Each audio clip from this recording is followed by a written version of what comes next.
Winston Churchill once wrote that the only thing that ever really frightened me during the war was the U-boat peril. In saying this, he correctly identified the importance of the threat posed during World War II by German submarines, the Unterseeboot, to the Atlantic lifeline. This lifeline was Britain's centre of gravity, the loss of which would probably have led to the wholesale defeat in the war. If Germany had prevented merchant ships from carrying food, raw materials, troops and their equipment from North America to Britain, the outcome of World War II could have been radically different. Britain might have been starved into submission, and her armies would not have been equipped with American-built tanks and vehicles. Moreover, if the Allies had not been able to move ships about the North Atlantic, it would have been impossible to protect British and American land forces ashore in the Mediterranean theatres, or on D-Day. Germany's best hope of defeating Britain lay in winning what Churchill christened the Battle of the Atlantic. Hi, I'm A.D. Roberts from In War and Peace, and this is Inspirational Histories.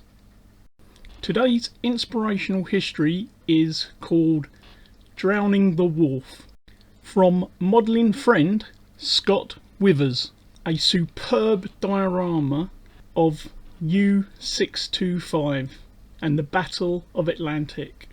Unterseeboot U-625 was ordered on the 15th of August 1940 and was constructed by Blohm and Voss at Hamburg. Commissioned on the 4th of June 1942, its first commander was Kapitänleutnant Hans Becker. German submarine U-625 was a Type 7C U-boat of Nazi Germany's Kriegsmarine during World War II. After completing training with the 8th U-boat flotilla, 625 was transferred to the 3rd U-boat flotilla on the frontline service on the 1st of October 1942. On its first patrol, U-625 left Kiel on the 1st of October 1942 and sailed to Schaumenfjord. Before commencing her first war patrol on the 4th of November, she sailed north to the waters south and east of Spitsbergen, where she sank 3 ships. Her first victim was the 5,445-ton British merchant ship Chumley. On the 5th of November, the unescorted vessel had been bombed and damaged by a German Ju-88 aircraft of Kampfgeschwader 30, nicknamed Adler, based at Banach, North Cape, and beached at South Cape, Spitsbergen. The following day, the 6th of November, at 15:58, U-625 torpedoed the stranded vessel and then wrecked her with gunfire. The crew abandoned ship and landed on an isolated part of the island. The survival of her master, Captain D.M. Williams, and some of his men is an epic of human endurance. He and a few of the surviving crew members were not rescued until the 4th of January 1943 by Norwegian soldiers. Only the master, 3 crewmen and 9 gunners survived, while 36 crew members and 9 gunners were lost, many to frostbite. U-625 had also sunk one of the original 13 ships, the SS Empire Sky, a British Merchant Navy 7,455 ton. She was torpedoed south of Spitzenberg on the 6th of November 1942.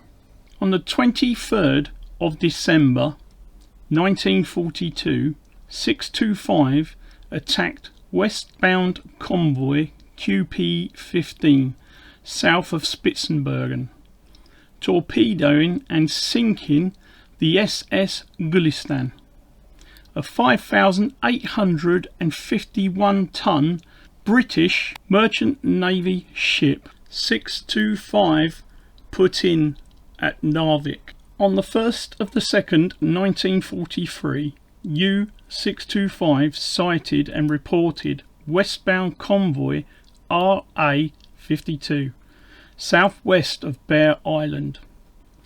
She fired 5 torpedoes, claiming 1 hit and hearing 3 detonations, but there is no confirmation.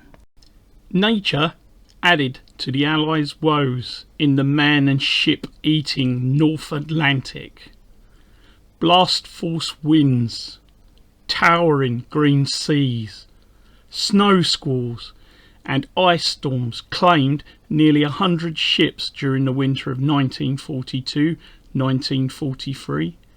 In March of 43, a screaming gale slammed 2 convoys together, chaotically scrambling their sailing columns and wreaking wild confusion among their escorts. Donitz capitalised on the disruption by dispatching several wolf packs to feed on the havoc.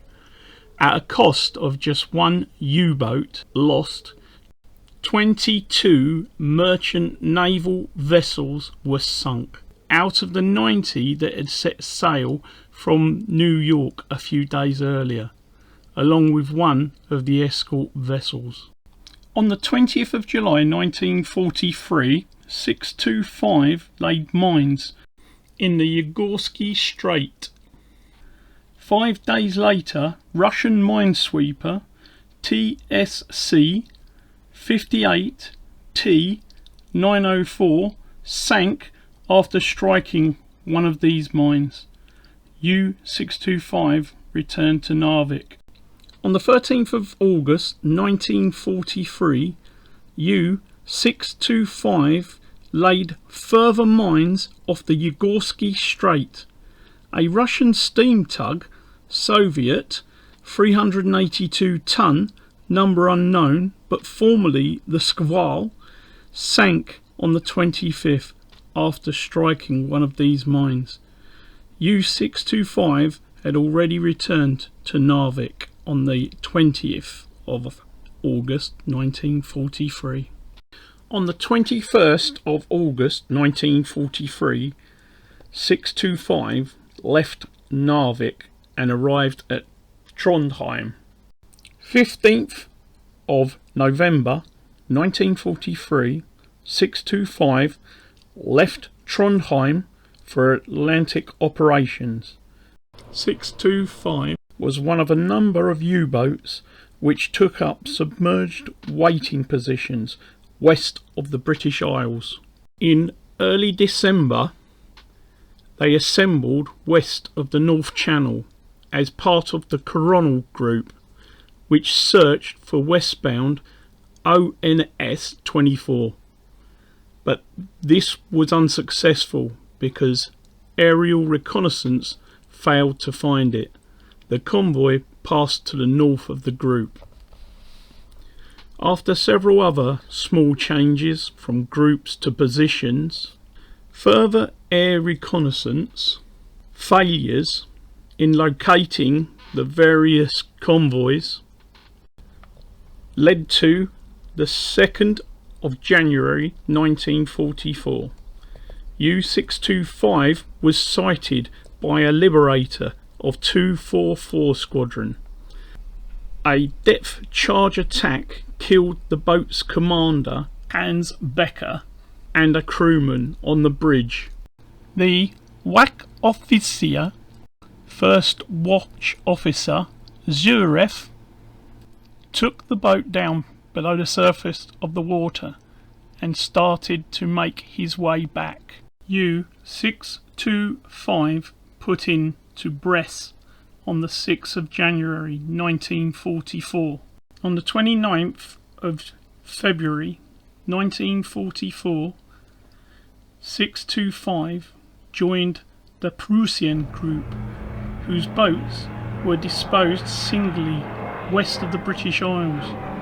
On March the 10th, U-625 was sighted on the surface west of Ireland by a Sunderland of 422, the Royal Canadian Air Force Squadron, Flight Lieutenant S.W. Butler in control.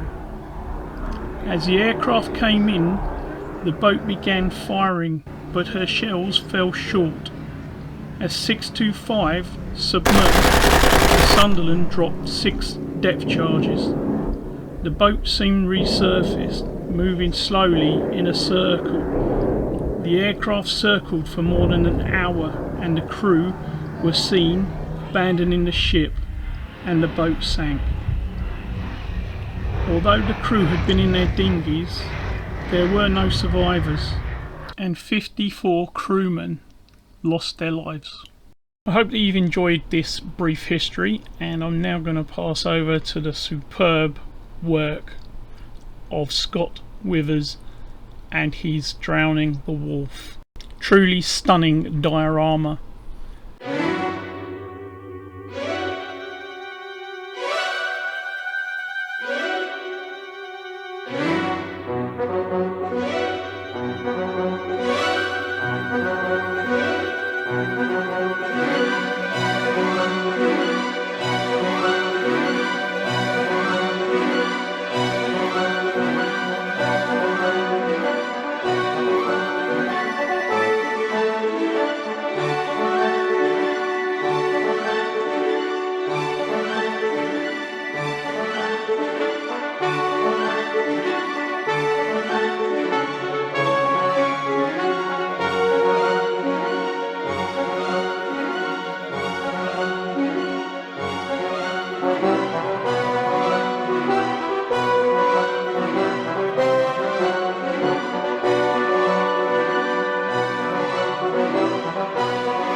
I hope you've enjoyed Inspirational Histories as much as I have. My name is A. Roberts from In War and Peace, and if you have really liked this short video, then please don't forget to tell all your friends, press like and subscribe, that really helps a lot. And don't forget, wherever you are, whatever you're doing, be safe, much magic, and of course, happy modelling.